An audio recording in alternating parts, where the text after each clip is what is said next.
Chapitre 8. J'appris bien vite à mieux connaître cette fleur. Il y avait toujours eu, sur la planète du Petit Prince, des fleurs très simples, ornées d'un seul rang de pétales, et qui ne tenaient point de place, et qui ne dérangeaient personne. Elles apparaissaient un matin dans l'herbe, et puis elles s'éteignaient le soir. Mais celle-là avait germé un jour d'une graine apportée d'on ne sait où, et le Petit Prince avait surveillé de très près cette brindille qui ne ressemblait pas aux autres brindilles. Ça pouvait être un nouveau genre de baobab.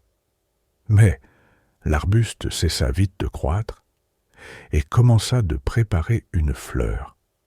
Le Petit Prince, qui assistait à l'installation d'un bouton énorme, sentait bien qu'il en sortirait une apparition miraculeuse. Mais la fleur n'en finit, c'est pas de se préparer à être belle, à l'abri de sa chambre verte. Elle choisissait avec soin ses couleurs. Elle s'habillait lentement. Elle ajustait un à un ses pétales. Elle ne voulait pas sortir toute fripée comme les coquelicots. Elle ne voulait apparaître que dans le plein rayonnement de sa beauté.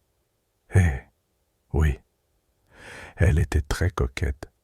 Sa toilette mystérieuse avait donc duré des jours et des jours. Et puis, voici qu'un matin, justement à l'heure du lever du soleil, elle s'était montrée. Et elle, qui avait travaillé avec tant de précision, dit en bâillant « Ah, je me réveille à peine. Je vous demande pardon. Je suis encore toute décoiffée. » Le Petit Prince, alors, ne put contenir son admiration. « Que vous êtes belle, n'est-ce pas ?» répondit doucement la fleur. « Et je suis née en même temps que le soleil. » Le Petit Prince devina bien qu'elle n'était pas trop modeste, mais elle était si émouvante. « C'est l'heure, je crois, du petit déjeuner, » avait-elle bientôt ajouté. « Auriez-vous la bonté de penser à moi ?» Et le Petit Prince, tout confus, ayant été chercher un arrosoir d'eau fraîche, avait servi la fleur. Ainsi l'avait-elle bien vite tourmentée par sa vanité un peu ombrageuse.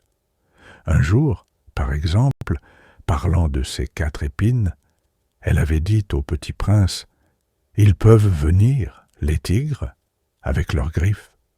Il n'y a pas de tigres sur ma planète, » avait objecté le Petit Prince. Et puis les tigres ne mangent pas l'herbe.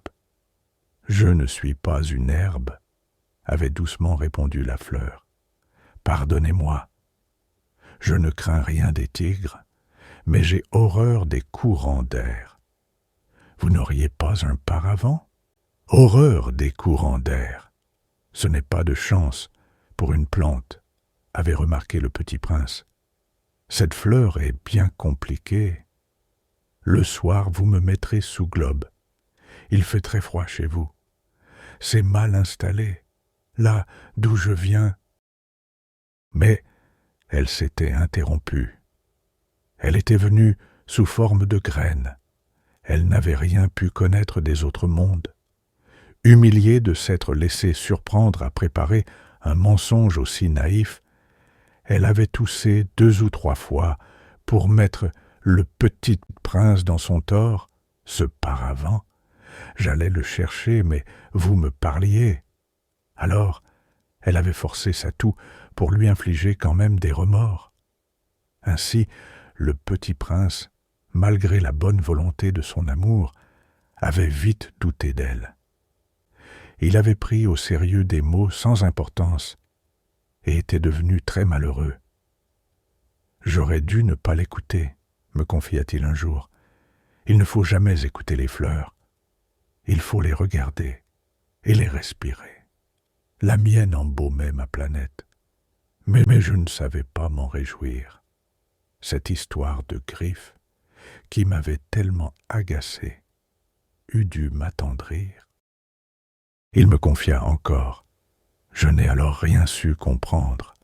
J'aurais dû la juger sur les actes et non sur les mots. Elle m'embaumait et m'éclairait, Je n'aurais jamais dû m'enfuir. J'aurais dû deviner sa tendresse derrière ses pauvres ruses. Les fleurs sont si contradictoires. Mais j'étais trop jeune pour savoir l'aimer.